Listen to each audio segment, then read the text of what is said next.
concerning the way in which princes should keep faith. Everyone admits how praiseworthy it is in a prince to keep faith and to live with integrity and not with craft. Nevertheless, our experience has been that those princes who have done great things have held good faith of little account, and have known how to circumvent the intellect of men by craft, and in the end have overcome those who have relied on their word. You must know there are two ways of contesting, the one by the law, the other by force. The first method is proper to men, the second to beasts. But because the first is frequently not sufficient, it is necessary to have recourse to the second. Therefore, it is necessary for a prince to understand how to avail himself of the beast and the man. This has been figuratively taught to princes by ancient writers, who describe how Achilles and many other princes of old were given to the centaur Chiron to nurse, who brought them up in his discipline. Which means solely that, as they had for a teacher one who was half beast and half man, so it was necessary for a prince to know how to make use of both natures, and that one without the other is not durable. A prince, therefore, being compelled knowingly to adopt the beast, ought to choose the fox and the lion, because the lion cannot defend himself against snares, and the fox cannot defend himself against wolves. Therefore, it is necessary to be a fox to discover the snares, and a lion to terrify the wolves. Those who rely simply on the lion do not understand what they are about. Therefore a wise lord cannot, nor ought he to, keep faith when such observance may be turned against him, and when the reasons that caused him to pledge it exist no longer. If men were entirely good, this precept would not hold. But because they are bad, and will not keep faith with you, you too are not bound to observe it with them. Nor will there ever be wanting to a prince legitimate reasons to excuse this non-observance. Of this, endless modern examples could be given, showing how many treaties and engagements have been made void and of no effect through the faithlessness of princes. And he who has known best how to employ the fox has succeeded best. But it is necessary to know well how to disguise this characteristic, and to be a great pretender and dissembler.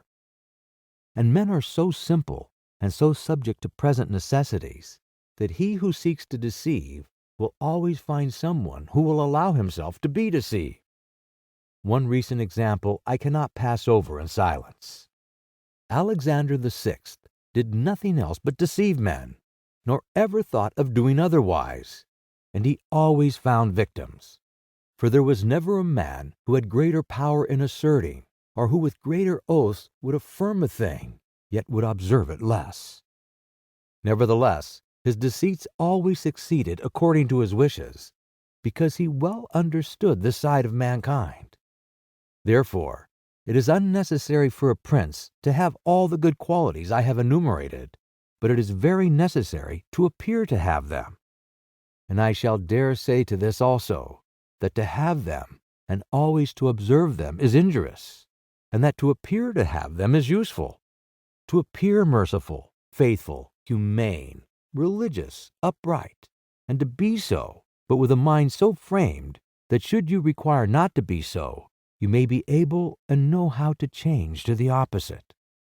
And you have to understand this, that a prince, especially a new one, cannot observe all those things for which men are esteemed, being often forced, in order to maintain the state, to act contrary to fidelity, friendship, humanity, and religion. Therefore, it is necessary for him to have a mind ready to turn itself accordingly as the winds and variations of fortune force it. Yet, as I have said above, not to diverge from the good if he can avoid doing so, but if compelled, then to know how to set about it. For this reason, a prince ought to take care that he never lets anything slip from his lips that is not replete with the above-named 5 qualities, that he may appear to him who sees and hears him altogether merciful, faithful, humane, upright, and religious. There is nothing more necessary to appear to have than this last quality, inasmuch as men judge generally more by the eye than by the hand, because it belongs to everyone to see you, to few to come in touch with you. Everyone who sees what you appear to be, few really know what you are, and those few dare not oppose themselves to the opinion of the many, who have the majesty of the state to defend them. And in the actions of all men, and especially a princess, which is not prudent to challenge, one judges by the result. For that reason, let a prince have the credit of conquering and holding his state. The means will always be considered honest, and he will be praised by everybody. Because the vulgar are always taken by what a thing seems to be and by what comes of it. And in the world there are only the vulgar, for the few find a place there only when the many have no ground to rest on.